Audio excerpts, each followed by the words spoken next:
Oke. Awas. Udah, bagaimana terusnya? Ya udah itu kopliknya itu gasnya itu. Iya, sudah. Ya. Kita jalan-jalan Bang ya.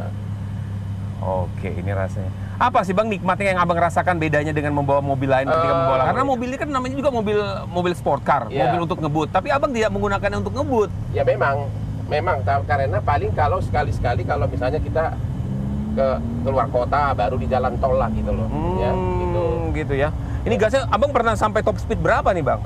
Pernah Abang sampai coba? 200 di jalan tol. 200 di jalan tol. Wow, oke. Tapi Gimana? langsung dikurangin. Langsung dikurangin ya. Hanya untuk ngetes nyali. Ya. Ya, karena saya udah pernah tabrakan sekali. Oke. Mobilnya setengah hancur gitu loh. Iya. Ya. Saya coba akan sedikit ngegas nih Bang ya. Dengar suaranya. Saya sangat menikmati suaranya Bang mobil ini. Ini masih termasuk yang knalpotnya termasuk tidak terlalu besar. Oh, oke. Ya. Tapi Abang tidak ingin merasakan ngebutnya mobil ini ya lagi ya? Sekarang ini sudah enggak. Ya. Wah. Sekarang ini sudah enggak ketarik ke arah sana. Ke sana ya? Ya. Oke. Enak memang Bang bawanya ini. Enak bawanya.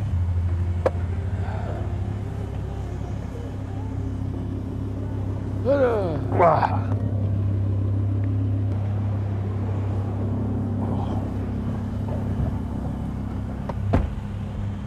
Siapa aja yang udah naik mobil ini, Bang?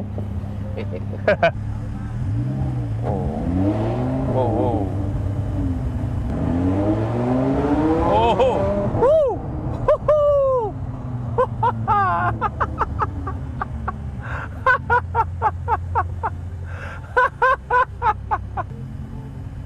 Kenapa pilihannya warna oranye, Bang? Ini yang ada waktu itu. Oh, oke. Tapi kalau sebenarnya keinginannya warna apa? Kalau ingin bisa bagus. memilih. Warna hijau juga bagus. Oh, hijau. Abang suka hijau ya? Eye catching gitu. Oke. Ya. Kalau putih kan udah terlalu biasa. Iya. Yang merah juga bagus. Merah juga bagus ya. Kasus apa? Itu Bali.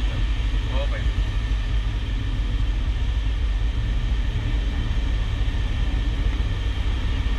Oke, Bang. Terima kasih jalan-jalannya.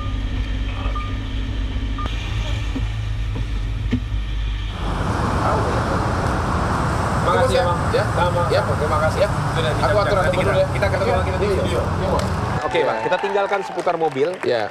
Sekarang Bang Hotman bicara soal sebagai seorang lawyer, international litigation lawyer. Ya. Apa artinya itu, Bang? Jadi, pertama, mungkin saya lah putra Indonesia satu-satunya yang 20 tahun benar-benar asistennya orang asing.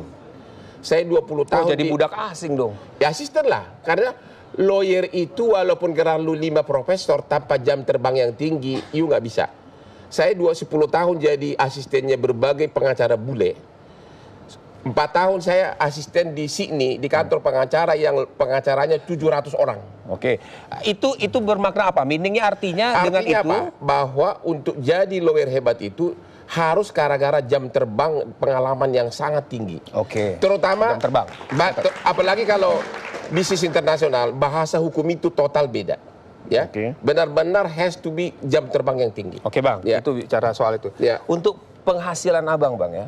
Ini bukan buat menghindar pajak, bukan, tapi penghasilan Abang sampai dengan hari ini itu, Bang. Kalau per tahun berapa? Saya tidak etis kalau mengatakan per tahun berapa. Itu jadi nanti dianggap sombong. Abang mau bilang per hari? Tapi memang saya dari kasus gratis banyak ya. Oke. Pembunuhan Angelin di Bali. Saya benar-benar berhasil menyelamatkan si Agus. Oke. Ya. Dia pembantu saya 20 sampai 30 kali terbang ke Bali hanya untuk bersidang. Dan saya berhasil dia dari pelaku pembunuhan jadi hanya sekedar membantu. Itu benar-benar zero bahkan ya kan. Tapi saya juga menangani berbagai perkara raksasa yang saya bisa dapat sampai puluhan juta dolar. Puluhan juta dolar. Jadi tertinggi yang pernah Abang raih dalam suatu perkara, Abang dibayar berapa? Saya pernah dapat tertinggi 12 juta dolar. 12 juta dolar. Ya. Itu sekitar 150 miliar loh. Benar. Wow, 150 miliar dolar. Ya. Itu tahun berapa kira-kira? Ingat? Itu sekitar 5 tahun lalu dan ada itu 4 perusahaan tambang IUP. Jadi asingnya ini kalah saya bikin 4 kasus. Justru gara-gara asingnya ini kalah, maka akhirnya dia marah, maka pemerintah Indonesia digugat di arbitrasi internasional. Oke, dapatlah fee 150. Saya menang waktu lokal gitu. Waktu di lokal. Ya. Oke. Dari tadi kita bicara soal kehidupannya enak banget ya. Miliaran, kemudian mobil mewah. Dulunya Bang, tentu kan kita sebelum tenar seperti ini punya masa lalu. Dulu masa lalunya itu seperti apa? Waktu kecil lah paling tidak, kemudian masih muda. Saya dari keluarga baik-baik. Oke. Yang bikin saya sukses itu ibu kandung saya. Saya bukan anak orang susah. Saya anak pengusaha mobil dari Tapanuli, tapi memang kelas daerah. Ya, ibu saya orangnya pintar. Dia bisa ke pasar beli ikan mujair 1 ember. Dimasak semua untuk anak-anaknya. Hanya selalu pesannya agar kau pintar di sekolah. Oh, itu doa dari ibu. Itu doa. Ya. Sama saya sampai sering digaji agar saya mau makan daun pepaya sama telur. Jadi memang ibu saya lah. Kami 10 bersaudara, semuanya hampir semua sukses. 8 sarjana, tahun 70-an kalau dari kampung bisa sarjana di Bandung itu sudah hebat. Jadi ibu saya itu. Karena ibu ya. Jadi memang salah satu faktor kunci kesuksesan itu berbakti sama ibu ya? Berbakti sama ibu dan juga didikan ibu. Karena sebagai lawyer itu terutama ya, itu secara biologis sudah ada gen lawyernya itu. Makanya kalau ada born to be a king, lahir sebagai raja, lawyer pun itu dari kandungan sudah lahir sebagai lawyer. Oke, Hotman Paris Hotman begitu ya. Bang, jadi sebenarnya sekarang itu dengan apa yang sudah pencapaian yang Abang terima semua ini, kemewahan. Arti kemewahan itu buat seorang Hotman Paris apa sih? Kemewahan. Saya pernah makan soto ayam di pinggir jalan.